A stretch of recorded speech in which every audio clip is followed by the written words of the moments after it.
Thank you very much to all the panelists for that very detailed regional view, which is so important, particularly as one of the panelists mentioned earlier. We tend to sort of get lost in media generalities about not only the dynamics in the Middle East, but also the great, really, divide between state and societies. So thank you very much. We'll begin by taking a few questions. I think we have about 10 minutes. 15, okay. Yes, sir. I have a question for Ambassador Rabinovich. Very much agree with and admire your statement of the position on both Israel-Palestine and Israel-Syria. I wonder if you could give an appraisal of what you see the prospects internally within Israel of that viewpoint prevailing in the near term. Yes, Ambassador. Thank you.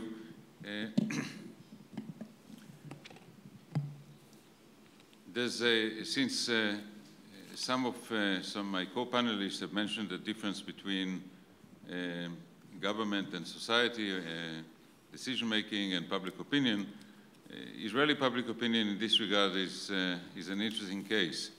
If you were to poll the Israeli public today, as people do,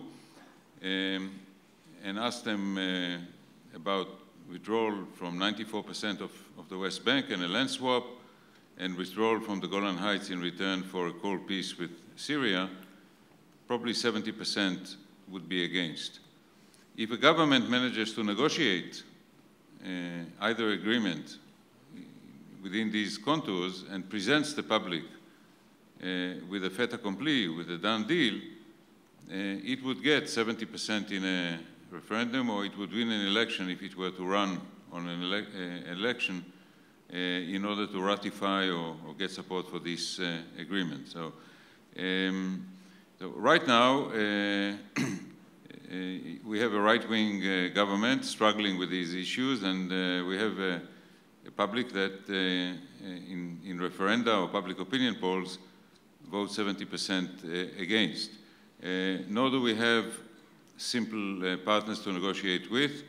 Palestinian politics is complex. It's a divided polity.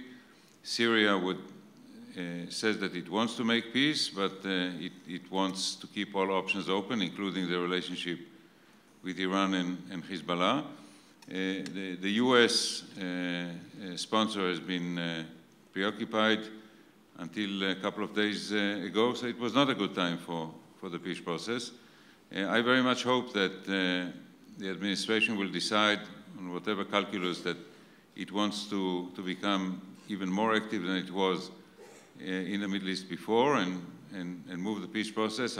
We don't have the time to get into scenarios, but I think that it's doable on both fronts. Thank you. We have several people in the queue on both sides, so I guess I would ask you, starting with this gentleman here, if we could take 3 at a time, and then perhaps the panelists could answer collectively. Yes.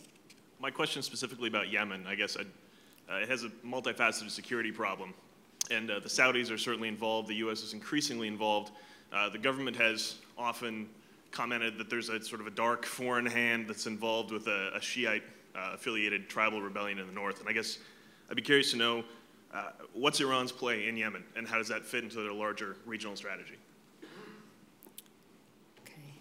Okay. Yes, sir, over here. My question is Dr. Tashpunar.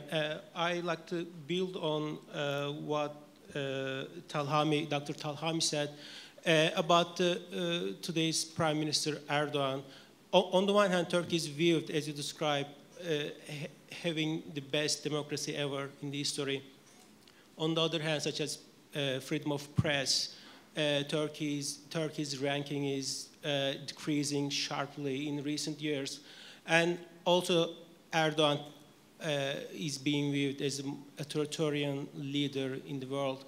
Would you please describe how this discrepancy happens? And second, quickly, is the building on Ambassador Rabinovic's point about the public opinion, how the Turkey's administration fit the public opinion in terms of viewing whether relations with Israel or anti-US sentiment when at a time U.S. has President Obama, who has invested so much in relations with Turkey? Thank you. Okay, and one more. One more for Ambassador Rabinovich and Mr. Taspinar. We don't hear much about the Iranian regular military forces. Is there any possibility that they, in light of the difficulties over the last election, might get an independent view on things? I know they're jealous of the Rev Guards. Thank you. So I guess we could start with the responses. Ambassador, would you like to begin, since some of the questions were directed to Israel? The regular Iranian army doesn't preoccupy Israel in the following sense. We don't expect that there would be a direct conventional military clash between Iran and Israel. The most likely form of aggression, if Iran decides to exert one against Israel, would be to use the 40,000 rockets and missiles that are deposited with Hezbollah in Lebanon. That would pose a significant problem in Israel without an obvious return address. So we certainly look at the conventional forces of Iran, at the nuclear issue, the Air Force, the other capabilities, and they are quite impressive, but we are mostly preoccupied with the rockets that are in Lebanon and increasingly so in Gaza, and to some extent subject to a button being pushed in Tehran. Thank you. Alex, do you want to address the questions on Iran? On the issue of the regular armed forces, what the Islamic Republic has done very carefully for the last 31 years is to basically learn the lesson that the Iranian regular armed forces were a brainchild of the United States military going back to the 50s. And the fact that that heritage existed, they've never trusted the regular armed forces. They have never really, in the last 31 years, given them the kind of clout, political clout, where they could become a player. Certainly the irregular armed forces of Iran are nowhere politically placed to be able to rival IRGC. Whatever they might feel about the money and resources that gets into the IRGC, they're not in a position to challenge the IRGC because they've been basically had their wings clipped off for a long time. Can I quickly just comment on the Yemen, just very quickly? I think when you refer to the dark forces, you're referring to Saudi accusations and the statements that President Abdullah Saleh himself has made, although indirectly, about Iranian involvement. As an analyst, I can tell you, I haven't seen the hard evidence. Whether Iran might be involved or not, that's plausible.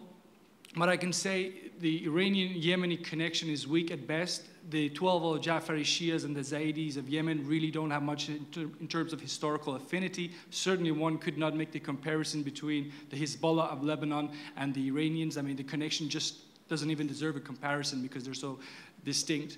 But you can't discount an Iran that might be involved. The big question for me is whether that's a state-sponsored Iranian intervention in Yemen, because that would make it much more interesting than whether Iranian foundations, religious foundations, often connected in one way or another to the state, are involved in Yemen. Again, that's also been the accusation, and the Yemenis are not just pointing the finger at Iran, they're pointing the finger at Bahrainis, Saudi, and Iraqi Shias as well. Some sort of pan-regional Shia effort to help their breed in Yemen. Thank you. Professor Talhami, and then we'll go to Omar.